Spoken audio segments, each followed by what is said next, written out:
Season 16, The Key to Time, Mm-hmm. episode number 5, number 102 overall, The Power of Kroll. The episode number episode. Who is Kroll? What? The episode number episode. Yes, the episode number episode. The Power of Kroll. Who is Kroll? Why do they have so much power? What is that power? Tell us, dear. Tentacle porn, mostly. Yeah, Robert Holmes writes tentacle porn. He does. It's well known. Mm-hmm. So, there's a man doing things at a desk and another man and a spinach alien that walk in, and the spinach alien is treated poorly, but all the humans are treated great. They're getting an echo thingy about things landing, and there's more than one, and that's weird. And it landed in a swamp, and it has nothing but wasteland out there, so why did it land out there? There's rumor of some of the spinaches having weapons because they're being given weapons, and so everything is really weird. You want to explain who the spinaches are? They're dudes that look like spinach. They're dudes that look like spinach. They look like the Jolly Green Giant. I more meant, like, explain who they are in the story.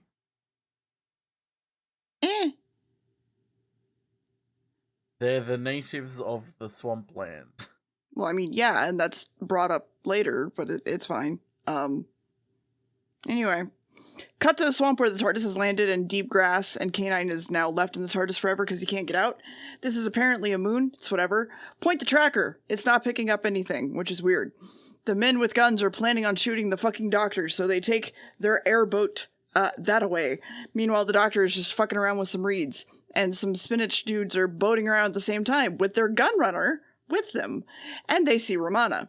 And the doctor has made himself a flute, and he's like, do-do-do-do-do, and Romana's captured, and the tracker is dropped in the reeds.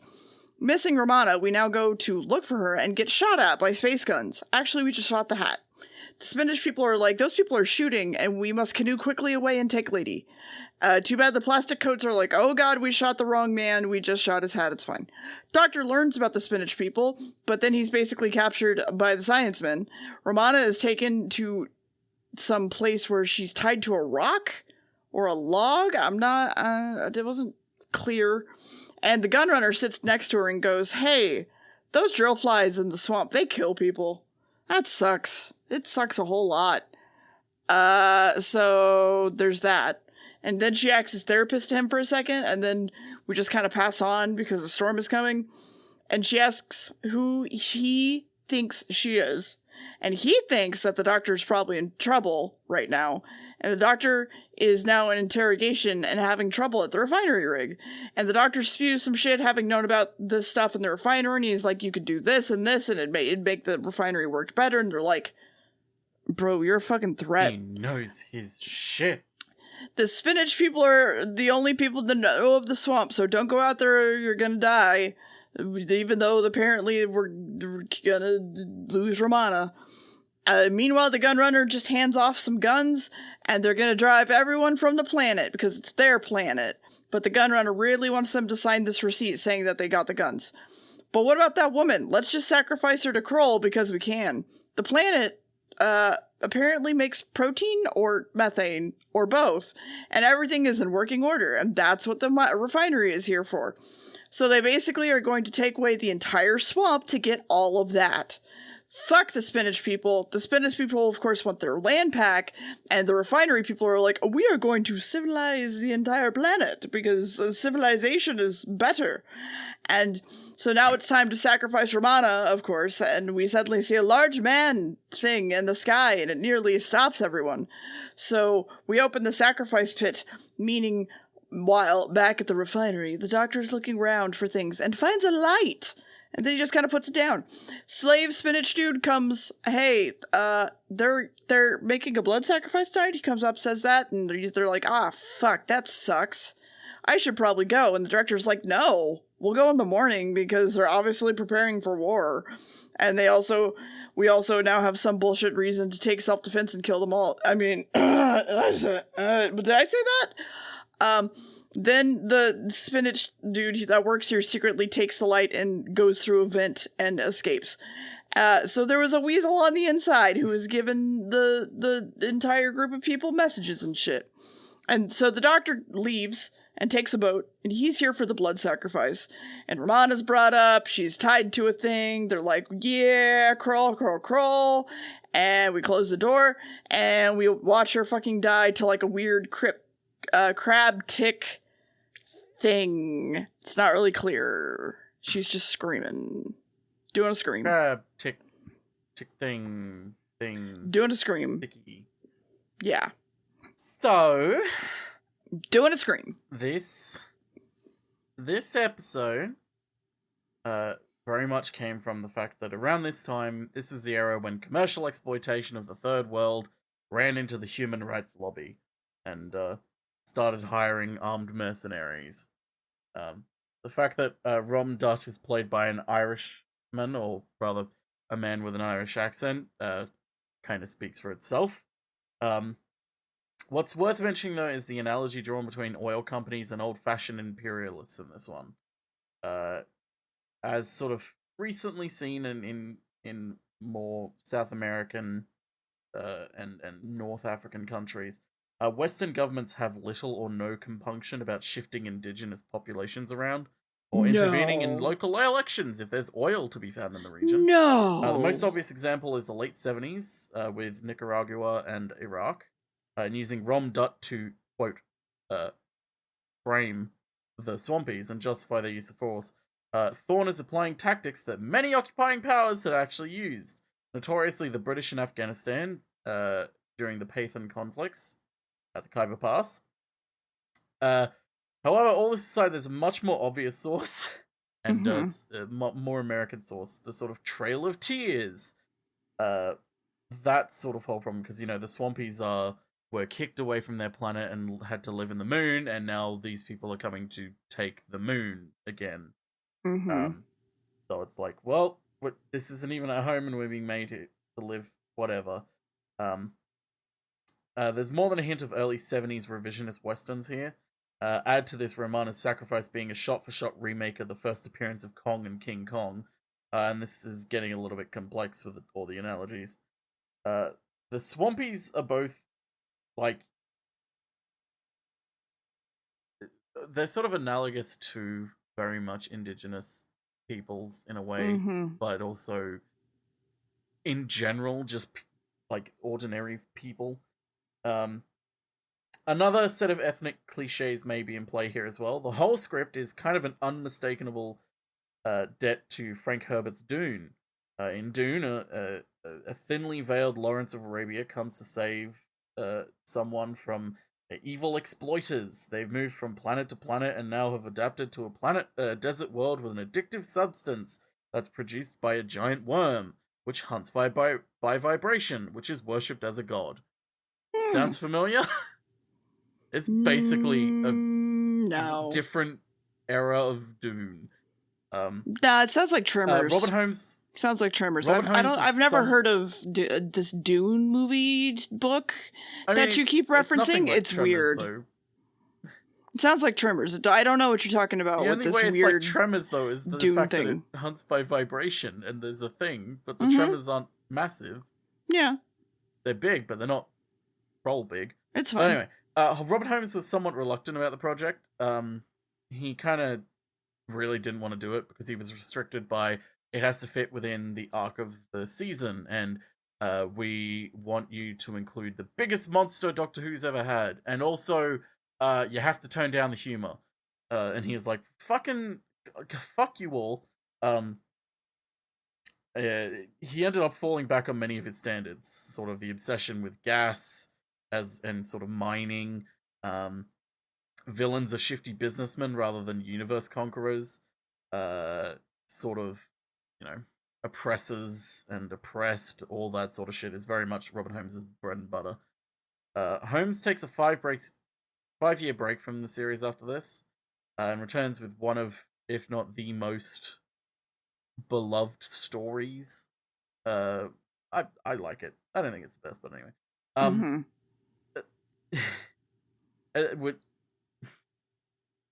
Sorry, I just saw something really dumb.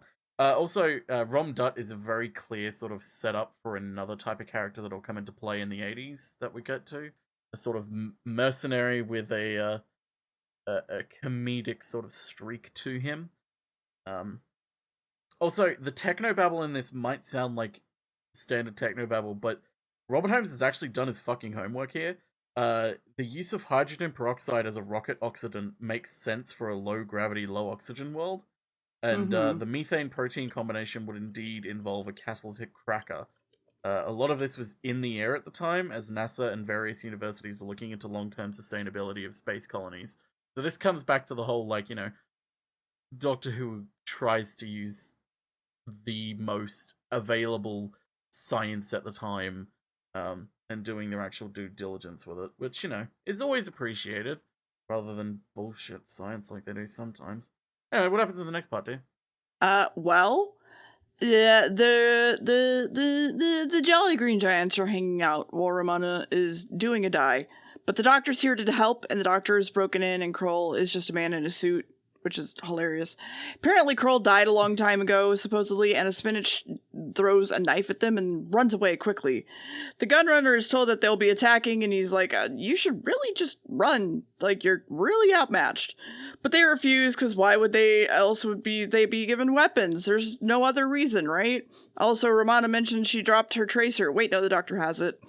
But now, because they were able to make so much methane and protein, there has to be some reason. Who's paying the gunrunner? That's strange. Let's go to the underground passage and just see where it goes. Woo! Back at the refinery, they're looking at these weird things. All the Doctor is missing. And that's maybe not great. Maybe the lake bed is being weird, and that's too much of a coincidence. This is all weird. Maybe that one ship could have been the one that landed. Maybe he has friends. And maybe he's here to fuck with us. Maybe he fucking loves spinach. Goddamn. So much iron in the duck. Goddamn. I love me some motherfucking spinach. Fucking love spinach. Baby spinach, give me that shit. Throw it in a pan, a little bit of butter, salt, pepper. Shit. Spinach. Spinach stick. Spinach. Put Anyway. it in the pan, it'll immediately disappear. Yes. It turns into like an eighth of the size that you thought it was. The Doctor has found a book/Bible, basically, about Kroll. Realizes this is basically a reservation, and Kroll was probably dormant, and he's probably huge. So they need to prove to Romana, to prove Romana was sacrificed the next morning, so we're probably going to put some blood out there or something. Also, they tried to use one of the guns that next morning, and it just fucks up and like almost kills a dude. And then Kroll just comes out and murders one of them. He's an octopusty and is great. And our refinery is talking about how the spinach was ready for him and armed. And they blame the Doctor, of course. And we can't call the police because ACAB, but also we want to kill them ourselves. So what about the creature? We need to find it and kill it. Scanners are, for some reason, acting up, being weird. Something big is blotting them out. It kind of looks like it's an octopusty down there. The methane is coming up from Kroll, because when he goes into hibernation, he just kind of eats on his own and doesn't think about it. But the lake warming up obviously helped wake him up. Spinach is here and obviously doesn't give them a chance to fucking talk and captures them and takes them away. The refinery is arguing about how to kill Kroll, and if it's even hostile, and maybe depth charges, and also we can track it by looking at the lake bed, I guess. That's something. What if we just give it a shit ton of radiation? What if we just use a bomb? And then the gunrunner is also being sacrificed now, because he gave them broken bad guns, of course. That was exactly what he planned. And he's with the refinery, so they sacrifice the Doctor and her and the gunrunner. Runner. Yes, and the big one probably wasn't real. Too bad Kroll is literally killing someone in a pipe at the refinery and being very real. That's it. He is very real. He is real. He's my dad. Mm-hmm. Working titles for this were Moon of Death, Horror of the Swamp, and The Shield Time. Just so you know. The final working title was part of a short-lived idea that all stories in Season 16 were going to be entitled The Something of Time. Sort of, how they're all the key to time, that sort of thing. Yeah. With the last story was going to be simply just called The Key to Time. But then they changed it when they realized that would be a fucking dumb idea. I kind of agree. So fun fact, Dugeen, the radio operator man, is actually played by John Leeson, who is the voice of K9, because K9 doesn't appear in this episode. He was free to sort of act as well. It's kind of been a myth that like he appeared in it as Dugeen because he has a contract that demanded he appear in every episode that he was in. But that's not true. It's just because the person who was meant to play him had to back out at the last minute, so John Leeson was able to just come in at the last minute, and it was like, fuck it, sure. Although it's kind of funny considering the end of the previous story saw K9 stranded on a rowing boat and offered kind of a practical demonstration why water and K9 didn't really mix very well. The BBC head of serials, Graham MacDonald, was so unimpressed by the set designs in the story that he ordered the designer to never work on the series again. And by coincidence, part 3 includes a line of dialogue where the Doctor criticizes the decor of the Swampy's execution chamber and recommends its architect be fired. Whoops. Well. Yeah. It's a bit of a whoops. That was not put in there as a joke, but whoops. So a lot of people had cast to be put in this, but then had to back out at the last minute. Which, you know, is always a frustrating project. It's how you got John Leeson in it. Mm-hmm. Robert Holmes was also really fucking pissed off that he was told to, quote, keep it serious and make the monster a whopper. But he still managed to submit the script on time. He just, wasn't very fun. The costumes included high rubber boots for both the Doctor and Romana, but these vanished within seconds of the first attempt at a scene of them walking through the swamp. Because, of course. And also, Mary Tam has gone on record saying that this is her least favorite story because she, quote, was trapped in the mud in the middle of fucking nowhere. Yeah. And it was awful. Not fun at all. The join between Kroll and the horizon, which, if you notice, was just a flat line, like they literally just cut out the video, was due to a misunderstanding between the effects designer and the location cameraman about the split screen effect that was going to be done electronically in post-production rather than the lens during the shoot. It didn't help that the model was also filmed at a bit of an awkward angle in its tank. That's why it kind of looks like that and why it kind of has a reputation. Like, it has both the reputation of being, like, kind of a janky effect, but also it's kind of iconic, and probably the most iconic visual from this season is that image of Kroll coming up over the horizon. It made an impression on kids that year, let me tell you. Yeah. Also, the makeup for the Swampies had to be water resistant, as so much rain and swamp is involved. Unfortunately, it proved impossible to wash off. The actors had to go to the nearest RAF base to get it off, and this amused the men stationed at the base for fucking hours. What's an RAF base? Sort of having it. Royal Air Force, I believe. I believe it's Royal Air. I know it's the Air Force. Okay. Yeah, so they had to basically go there to get it fucking washed off. Like, had to essentially use, like, decontamination showers to, like, really fucking get it scrubbed off. That sort of shit. Also, yeah. But anyway, what happens in the next part, dear? So one of the dudes in the refinery is now dead, so that's not good. And now there's a lot of methane in here. And the director refuses to let everyone leave the refinery and instead wants to stay and fix everything.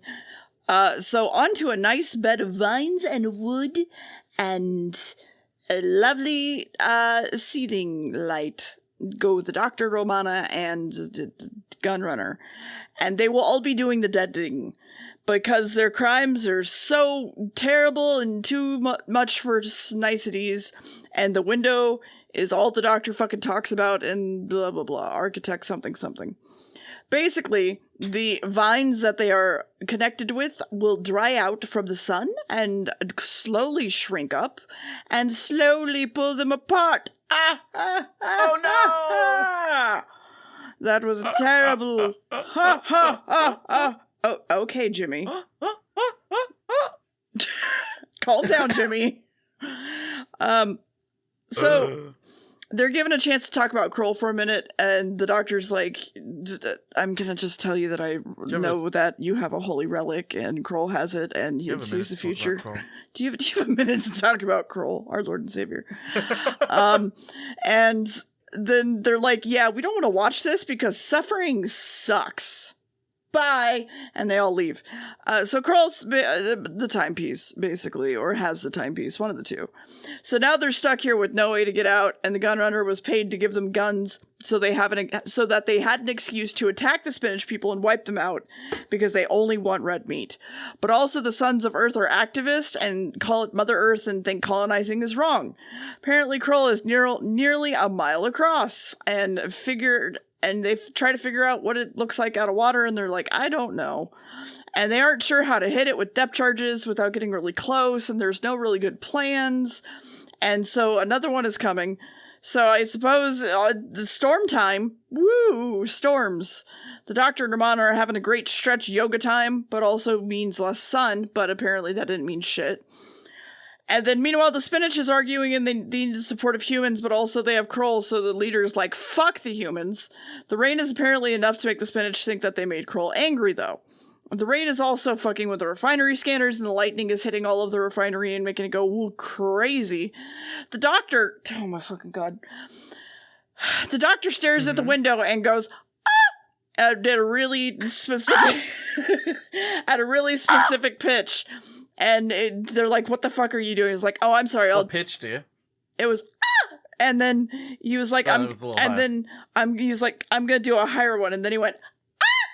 And then it breaks the glass, because of course it does. That didn't peak my audio. I am shocked. Now the vines are wet and they'll stretch again if they pull. Everyone is free. Woohoo. What were you saying? I was just saying, I'm happy too. Yeah, I think the first one might have, but we'll figure it out. It's fine. They all run outside, cut to the refinery saying anyone outside is dead at this point in time. Spinach checks on the sacrifices and goes, oh god, they were helped. So let's blame this other spinach guy and then another spinach guy and blame everybody because it's everybody's fault. The refinery is set up so they still can't find Kroll, and he goes really fast, so we're just using a compass. And they're like, oh, it's going to the settlement. It's also intelligent, I guess, or it can smell its food really good. And the Doctor's like, oh, I don't hate the spinach. I just want to fucking genocide them. And then the spinach is tracking the Doctor through the swamp because they're running away, and the Doctor decides to stop for a minute. And the gunrunner decides to not stop, and Kroll's there, and he fucking kills the gunrunner. Because this is Trimmers, and when we run, Kroll knows where you are. And then we run again, and while we're being tracked, and hop into a boat. And then the boat goes faster, because the spinach people are here. But then also Kroll is here, and the spinach run, and the Doctor stays still, so the spinach get attacked, and the Doctor is safe. Yeah. Huzzah! So I found out more information about the whole makeup thing. Mm-hmm. Apparently, the makeup was ordered from Germany, but the solvent needed to remove it wasn't ordered at the same time, so they didn't arrive until, like, way later. So they did have to use chemical showers and or have their skin scoured back at the hotel. Many of them had a green tinge to their skin for weeks afterwards. It's not fun. Not fun. Not fun at all. Romana is the only female character in this story. The previous situation in which something like this occurred was 3 years previously in the Pyramids of Mars, where Sarah was the only female character, and it will occur again in an 11th Doctor story in about, 40 years from 40 years from this episode. I do like that one, actually. It's a very nice one. But anyway, Graham Williams, the producer, later described this story as tacky and said that it contained the worst effects shot of his tenure. I do not disagree at all. Also, the tracer prop went missing during studio filming, and a third version of it had to be built. There was one for insertion into the TARDIS console, and another with a battery and lights for actual tracing. Mary Tam maintains that the prop cost more than she got per story. Also, Tom Baker's the 3 ducks that were on Tom Baker's lapel are kind of a little bit of a homage to a really cheesy plaster ducks that, like, boring married couples used to have in their living rooms in the 70s. Like they were the interior decor equivalent of slippers, pipe, and Mantovani records. Real fucking like grandma shit. Yeah, doilies got it. Another weird thing in the real world, there's an investigation company called Kroll, spelled exactly the same way as well, specializing in financial irregularities. In the summer of 2004, there were 3 high-profile cases reported in the UK quality press. Quality is in quotes. Invariably referring to the company in that singular, as in, Kroll has been called in to investigate. Kroll interviewed CEO. The attempted takeover of the Abbey Bank by a Spanish corporation was besmirched by allegations of bribes and sexual impropriety, which explains headlines like, Suicide Mystery After Kroll Investigation at Abbey. The funny thing about it isn't, the sort of weird name thing, but the fact of just imagining a 1/4-mile wide squid with sunglasses and a fake mustache going undercover. Mm-hmm. Kroll in court. I don't know. Your Honor, I think the defendant is guilty. Anyone smell methane? This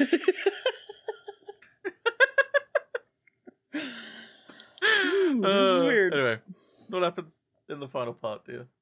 1 second, I need to sip. I fucked up my throat. Sip some lemon. So the refinery is being prepared to kill Kroll, and Kroll is just fucking attacking the settlement. And people are like, what is happening? The Doctor and Romana make their way back to the refinery, look around. No one else wants to kill the spinach people or Kroll, but the director's like, fuck you, knocks someone out, and has them now at gunpoint. Meanwhile, the spinach are talking about how Kroll turned on them, and the leader's like, no, he's just punishing us. And the Doctor is going to head off to stop the rocket that the refinery is launching before it goes off. The rocket thankfully has an off switch on it. The younger, knocked out dude is awake, and he's like, no, we're going to stop it. I'm going to hit the abort, but I got shot. Oh no. And the countdown is still going. And the Doctor uses a hammer to break the rocket, and Kroll is gone again before they can fix the rocket, so everything is just fucked. And the director basically goes, it was justified murder. He could have been a traitor. You don't know. And the Doctor blacked out for a bit. So they need to run away before someone they've been found. Because the director went to go see if he could fix the rocket. And now he's basically blaming them and has them under arrest. So Spinach also invaded the refinery, and they hate all of it. Mm-hmm. One Spinach basically goes, why would Kroll protect us? He literally just attacked us. Why do you think he would save us? And it's a whole thing. And they're like, you're blasphemy! And the director feels very justified currently in everything he's doing, because murder. Kroll is headed this way to attack the refinery. Suddenly, the director gets a spear to the gut, and everyone else is like, we surrender, we're good, we're friends, we're good, no, don't worry about it. And then Kroll is here, and to fuck up some shit and knock the refinery over. So Spinach is just like, I'm gonna pray, I hope that fixes it. Romana stands by a window for a bit, almost dies. So the Doctor's like, quick, turn on the centrifuge. And then that noise distracts it. So they're like, okay, yes. And the leader thinks he heard his prayer, so he runs away. Meanwhile, the Doctor is the one sane worker are making all the noise they can with all the machinery they can. And the Doctor's going to try to take the symbol of Kroll's power, because why not? It's just the timepiece. Leader Spinch, of course, gets eaten. Oh. And the Doctor is quietly walking around looking for the timepiece. Kroll does an attack on the Doctor. He drops his timepiece finder. He also grabs. He also grabs the Doctor, so he's probably dead now. But he grabs the stick and pokes Kroll with it, and then Kroll lights up and turns into a singular timepiece. So he's gone, and we're all saved. The Spinch are afraid of the stick because they think it killed Kroll, and the rocket is ready to go still because the computer thinks on its own, and the rocket is still blocked because reasons. So they're like, oh god, we have a literal bomb. Please disconnect it.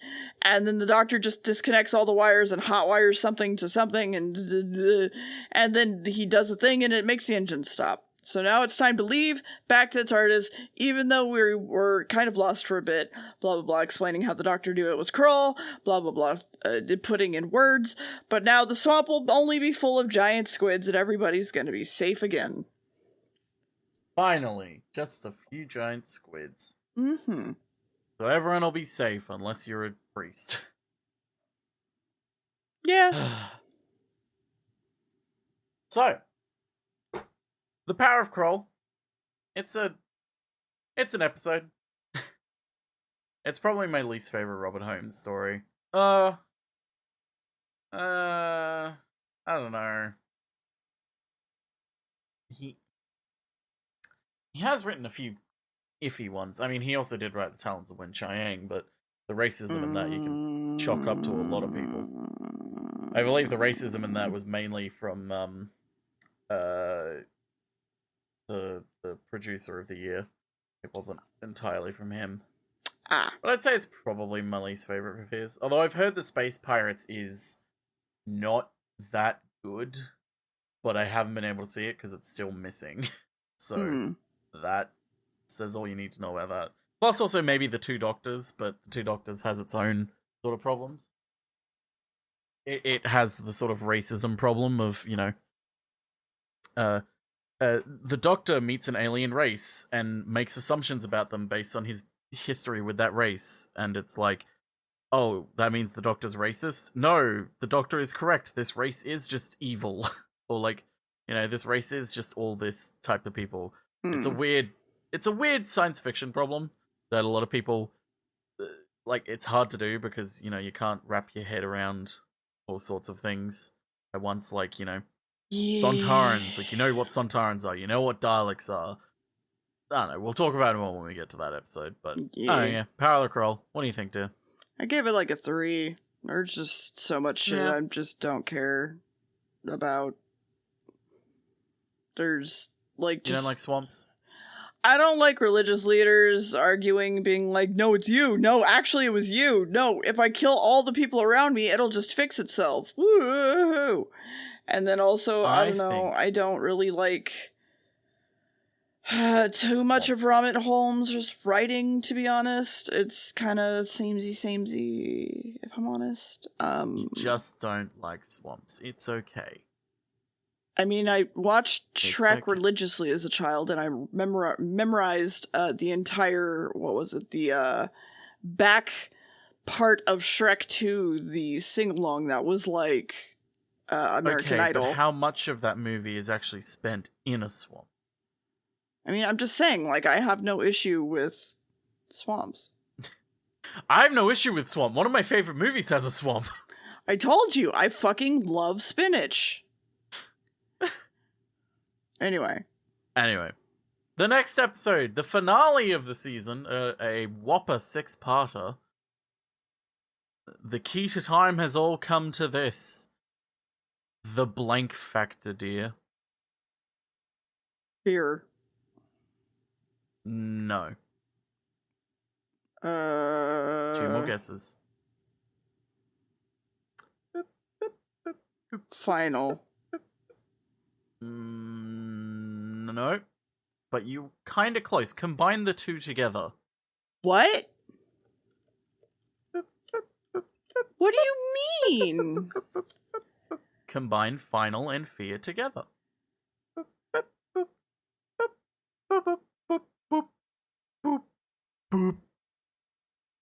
What is it, dear? Death. Final guess? Armageddon. Okay, there was... sure. The Armageddon factor! 6-parter, lots happens. Does the key to time get combined? Does the White Guardian get it and defeat the Black Guardian? Probably not. Does the Doctor ever get his vacation? We'll find out. I sure hope you love devastating nuclear war between 2 planets, dear. It's not like that would reference anything happening in the real world right now. It's fine. No, of course not. No. Why would I? What? Doctor Who referencing real world? What? No. Doctor Who predicting the future in some form or fashion because history repeats itself and we constantly bring ourselves to the brink of nuclear destruction? No. To be fair, Robert Holmes has a tendency to be able to do that. No, we wouldn't do that. No. Okay, bye. But, yeah. Okay. Is there anything else you want to say or not? K9 deserved better. He's not dead. He deserved better. He deserved to see the swamp. He comes back in the...